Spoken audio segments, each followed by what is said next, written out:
From every corner of the world, we've seen a rise in extreme protests, with activists causing chaos and damage to make their point. The more chaotic, the better for a large group of people. From destroying priceless art, or causing traffic mayhem, and shutting down cities' public transport networks. 2023 really has been the year of the protests. Sky News Digital Originals presents 2023, the year of the protests. Climate protests are nothing new. For years, people around the world have been using protests to call for further action on climate change. But over the last year, we've seen these activists stoop to extreme levels. Sky News hosts Rita Panahi, Andrew Bolt and Piers Morgan have been quick to call out their often reckless behaviour throughout 2023. Okay, let's kick off Lefties Losing It with an extravaganza of crazed, greeny climate catastrophists who think supergluing themselves to roads will save the world. Yes, those lasses are from Germany and they're all smiles after the tarmac had to be ripped apart to free them. But here are some German dudes who glued their hands to the road and are perhaps regretting that decision.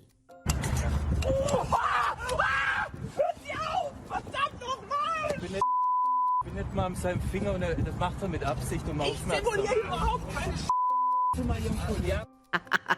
Screaming like a little toddler. And elsewhere in Germany, the locals were well and truly fed up. Have a look at how they come together to do the police's work for them, men and women working together.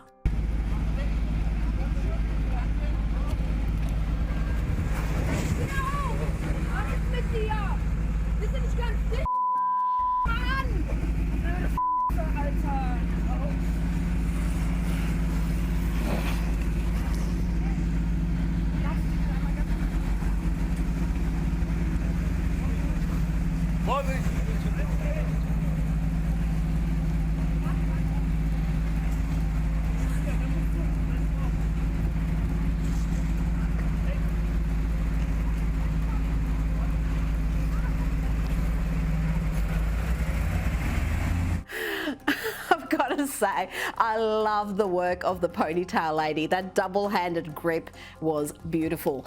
Now let's go to the UK. People are having to take matters into their own hands there as well to get traffic moving. Watch this young man single-handedly breaking up a Just Stop Oil blockade.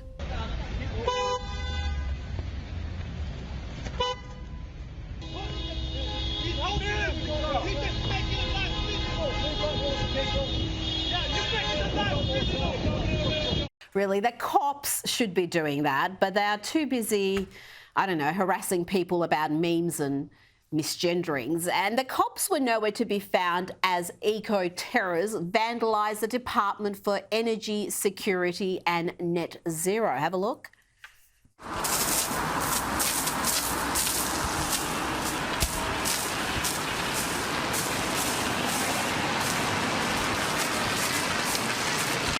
So they are vandalising the very department that is practically bankrupting the nation, sending millions into energy poverty to achieve net zero. This is further proof that there is no satisfying the climate cult.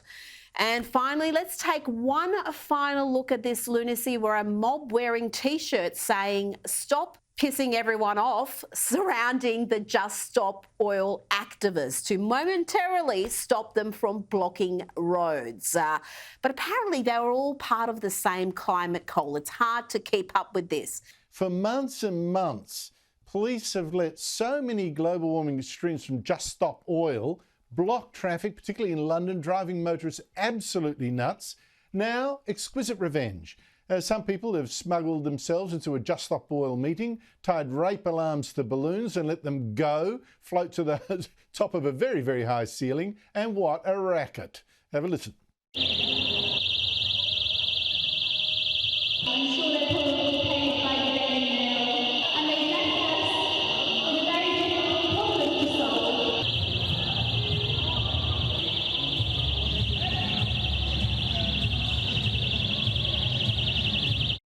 Now, you and I, Patrick, we're famously forgiving people, turn the other cheek kind of guys, but that must have appealed to you as much as it did to me, you know, the biter bit.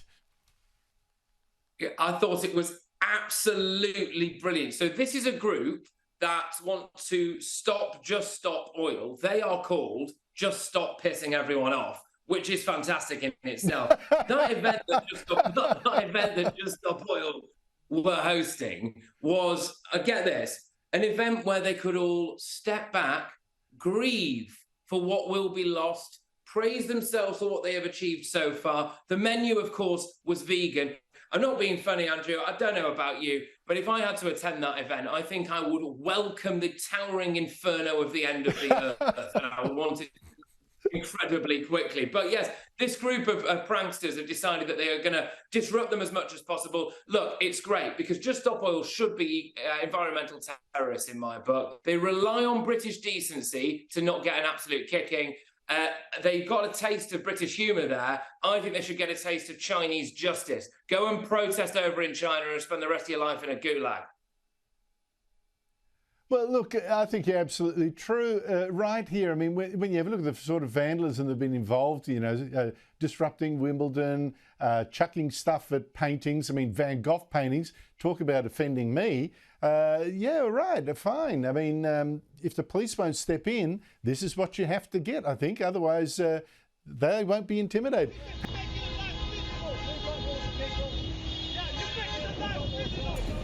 Just Stop Oil protesters, who I'm beginning to loathe with a rare passion, I have to say, are becoming a part of everyday British life. They were just an irritating novelty at first, privileged gap year hobbyists in silly orange T-shirts, but they've turned into a full-blown tangerine nightmare. Not a day seems to pass now without a Mandarin menace attacking a sports event or shutting down a public road. Cricket, football, Formula One, snooker, galleries, banks, the Chelsea Flower Show, Wimbledon, the proms, you name it, they've tried to ruin it. And these protests have proliferated because we've allowed them to. We say they're irritating, we say they're irresponsible, we say they're harming their cause, but by and large, we let them get away with it. More importantly, so do the police. You might remember Daniel Noor. A couple of weeks ago, he spoiled a test match at Lord's that I was personally enjoying at the time. England's wicketkeeper Johnny Bairstow carried him off like he was packing away his ironing board and then dumped him over the boundary like a garbage sack, and good for Johnny. But today, well, Mr Noor was back for more. He took part in a slow walk protest in London, which reportedly caused a pregnant woman to crash her car, and her boyfriend then stepped in to avenge what happened. The video is shocking, I have to warn you. Ooh.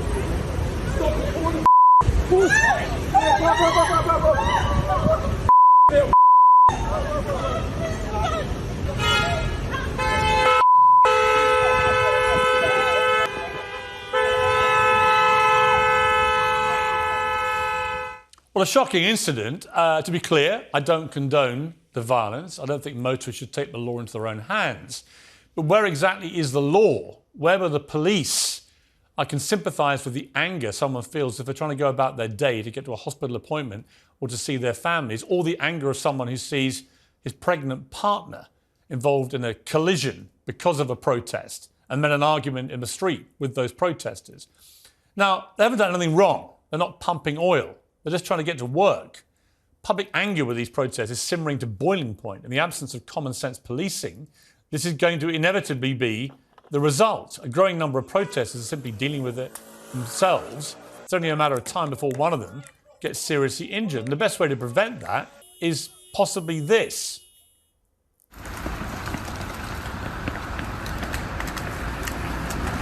What's up?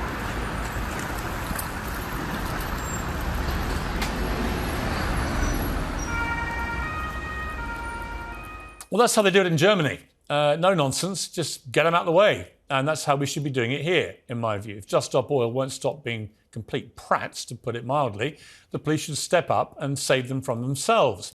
A global conflict will often cause tensions to rise. Since Hamas launched its attack on Israel in October, a wave of protests have swept across the world.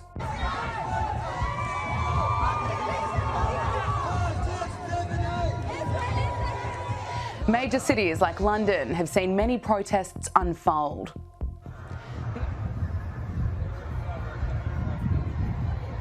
unfortunately, the pro-Palestinian protests have become a coalition between those who are genuinely concerned about the plight of the Palestinians and those who are just anti-Semitic and malicious and hateful and have no problem screaming hateful things on the streets of our capital. And it's really deeply unfortunate. I mean, if you look at the sort of pro-Israeli protests, they're more like vigils. You know, this is a nation that's been traumatized by the events of October the 7th, and they really just want to see peace in the region, however way people disagree on how to achieve that. But you have pro-Palestinian marches that are intimidating MPs. You know, we had basically a conscience vote in the Commons last week where they asked for a ceasefire, which obviously has no bearing on what the Israeli government chooses to do. It was just a symbolic vote. But you had people harassing MPs to the extent that MPs actually abstained from voting to have their views on the matter showed in one way or another. And it's really deeply unfortunate and concerning. I mentioned last week that Greta Thunberg's, congregation of the mentally unwell, where she talked about no climate justice on occupied land. And you're seeing elements of that ignorance and to a larger extent genuine malicious behaviour on a lot of pro-Palestinian protests. And it's so sad that London has effectively become the capital of anti-Israeli sentiment.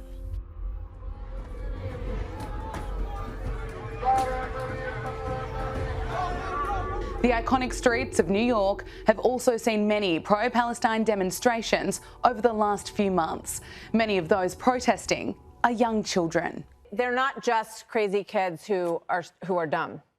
They are espousing something that is extremely dangerous. They're essentially saying that they want the Palestinian Hamas organization to be the winner of this situation, and they don't even know what happened on October 7th. But that doesn't matter. What matters is that these deeply entrenched organizations, and look at the signs that you're seeing now at these things, they're all very formulaic. They're yellow with black words, and they just say Free Palestine. In the early days of this, we were seeing things that, said that people wanted a clean world. These were handmade with Stars of David on them. They don't want that message. And these messages are deeply entrenched and very purposeful. Believe me, back in Iran, they're looking at these scenes and they are feeling like this is a win, right? When you allow Hamas to pull off what they did in the most barbaric, there are no words for it. I mean, I watched this video of what they did and there are no words. And their glee around what they did is so deeply disturbing to humanity. So this is not cute or funny or good to hang out at the protests, because there's a deep issue underlying here. And a lot of bad people are benefiting from these kids. I saw one of them interviewed today, and she said, they said, oh, do you think they should let the kidnappers go? I mean, should they let the kidnapped people go? And she's like, what about the hostages? She said, I don't really think it's about that. I mean, please, do not go holding a sign and walking around at these things.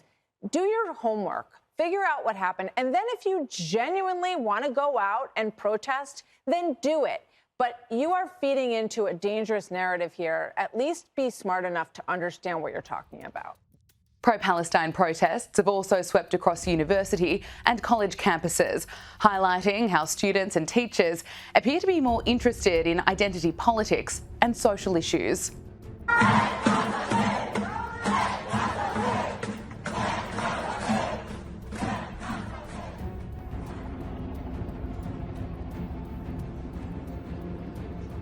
I have very little sympathy for these presidents of elite universities, and here's why. She and other heads of these universities have been hiding behind free speech, saying that's why we need to allow these pro-Hamas protesters to essentially endanger Jewish students. And look, if it were true that these college campuses were truly spaces where all free speech were allowed, I would have more of an ear for this kind of argument, not in terms of actually endangering students, but allowing all kinds of free speech. But we all know that these college campuses aren't places of free speech, especially UPenn, Chris. I mean, at UPenn just a couple years ago, just as one example of many, a speaker was disinvited and literally walked off the stage during an event event the college was hosting on immigration. This was a former ICE acting director, and the liberal students at this campus were protesting, holding up signs saying, you know, abolish ICE, and the college caved. This is the same college campus that was hosting safe spaces with puppies for students to cuddle after Donald Trump got elected, because, you know, the students might have their feelings hurt that Donald Trump was elected. So, you know, these are not places that are friendly to conservatives or conservative speech, and this is just an attempt by these presidents to hide behind that excuse and use it as a shield to defend what is actually, in many cases, hate speech that does endanger Jewish students. Jew hatred on the American university campus is not exactly a new phenomenon. What is new, I think, is just how bad it has gotten. It has gotten increasingly totally intolerable. I mean, I hear from friends who are in college, who are in law school and graduate school right now, that they are borderline afraid sometimes to just show up to class and to wear a Magen David, wear a kippah, wear any kind of indication that they are Jewish. I've always thought that the whole idea of proportionality in conflict is absurd. It's something which I think Western countries and the UN, who always gang up on Israel whenever Israel is attacked, it's something that these people always obsess about only in the case of Israel. We in Western democracies, whenever we've had to wage war in the past, do not say, is this entirely proportionate in a response? Because proportionate is an abstract idea. What is proportionate in a conflict? Proportionate in this conflict would mean that the response to the massacre of more than 1,000 Israelis in cold blood by Hamas a couple of weeks ago should be responded to by Israel by sending Israeli forces to rape exactly the same number of women as Hamas raped, and to decapitate exactly the same number of babies as Hamas decapitated, and to steal hundreds of Palestinians and hold them in dungeons and torture them as Hamas did. I mean, it's obscene to even think in these terms. And yet that's what proportionality would mean in this conflict. When people say proportionate, that the Israeli response must be proportionate, there are several things they're doing. One is that they are showing that they are utter ignoramuses, because they know nothing about Israel's war since 1948, when its neighbors have repeatedly attempted to annihilate it. And they don't seem to realize that, as has very often been said, not least, I think, by Golda Meir. You know, if Hamas laid down its arms, if the Palestinian extremists, jihadists laid down their arms, there'd be peace. Whereas if Israel laid down its arms, there'd be no Jewish state. So when people say proportionality about Israel, what they want is, they want to signal, well, you do sort of have the right, maybe, to respond to the massacre, abduction, and rape of your citizenry, maybe, if you're Israel, but do reply with one hand tied behind your back, won't you? And don't win. That's what they're also saying. Whatever you do, don't win. Don't bring any of these wretched conflicts to a conclusion. Make sure you draw so that you end up stopping roughly at the point just before the conflict began. In July, France was shaken by violence over the death of 17-year-old Nahel Merzouk, a delivery driver shot dead by a police officer in Paris, causing outrage and chaos. These violent riots causing damage, destruction, and even looting.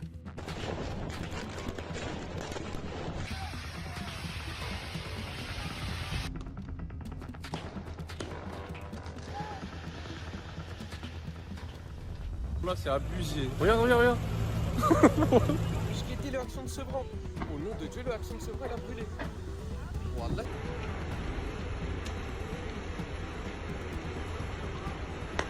What really sparked off the anger was that the initial statement released by the police was that this was legitimate defence. In other words, the officers had feared for their lives. Now, the footage that was broadcast on social media and then the media didn't appear to show this, that the officers weren't in front of the car, they were outside, and when the car sped off, they weren't hurt. So that, you know, there's obviously there a case for saying, well, the police lied, and for anger,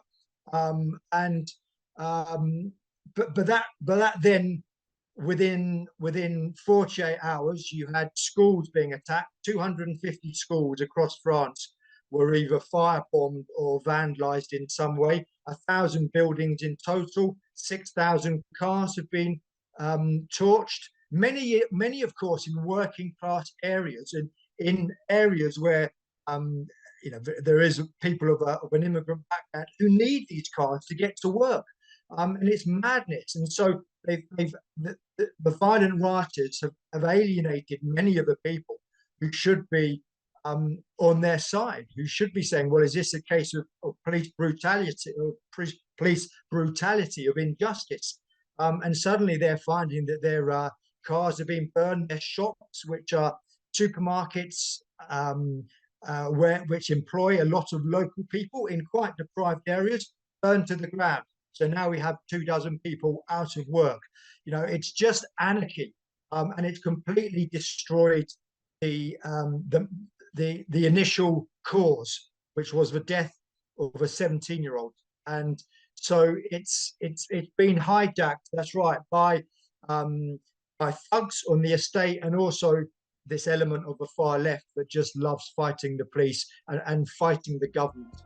The definition of a protest is a statement or action expressing disapproval of or objection to something. Often they're a peaceful display hoping to invoke change. Earlier in the year, European farmers were under intense pressure to reach extreme climate goals, which was jeopardising their livelihoods. Pressure levelled by the World Economic Forum saw countries across Europe effectively declare war on farming in their fight to bring down emissions. But in the Netherlands, farmers made their voices heard, objecting to these extreme goals.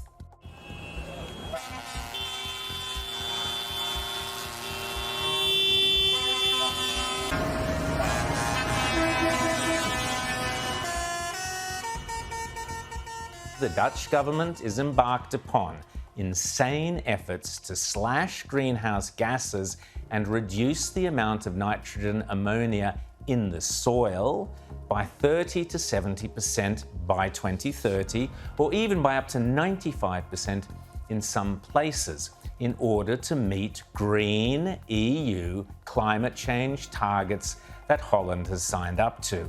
And this means literally turfing people off their farms. I guess that's one way to transform land use and food systems, eh, Rutte? Well, the Netherlands House of Representatives has released a statement which said, quote, "The honest message is that not all farmers will continue in business. Those who do will have to farm differently." Wow, just think about that.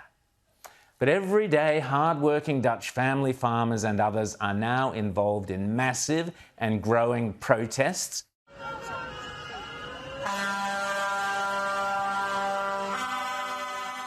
Those on the farm, those working day to day to provide our food, are very aware of these risks, because they're aware, they can see how much more expensive nitrogen-based fertilisers have become, given these green net zero policies that have been adopted around the world. Now, fortunately for them, they've got pretty high prices at the moment, but almost all farmers realise that prices go up and down. And if they don't get their costs under control, when those prices go down, they'll be in a world of pain. And this is something, as I say, that I don't think the representative bodies, the NFF and others, understand or are focused on enough. Every time I go to agricultural meetings these days, conferences, all of the speeches are about climate change. All of them are about how we can make all this money from planting trees instead of growing cows or food. And it just sort of blows your mind that, hang on. What happens when these good times end, when these high prices come back down, which they may do if the world goes to recession, and people are left with costs that are double or triple what they had before? They're not going to be able to stay in business. And now's the time when we are making good money in farming, good money in agriculture. Now's the time to prepare for that rainy day and get our house in order. But instead, we're focused on all of these frolics that are fads that won't be there when the world gets into some pain. People won't be paying for carbon credits if we get into a recession. They'll want food, but they'll want it at a reasonable price. And if we don't get our costs under control, we'll be in big trouble. As we say goodbye to 2023, tensions around the world remain at an all-time high. Unrest domestically and internationally are fueling the flames of uncertainty. But one thing is almost certain: more extreme protests will continue in 2024.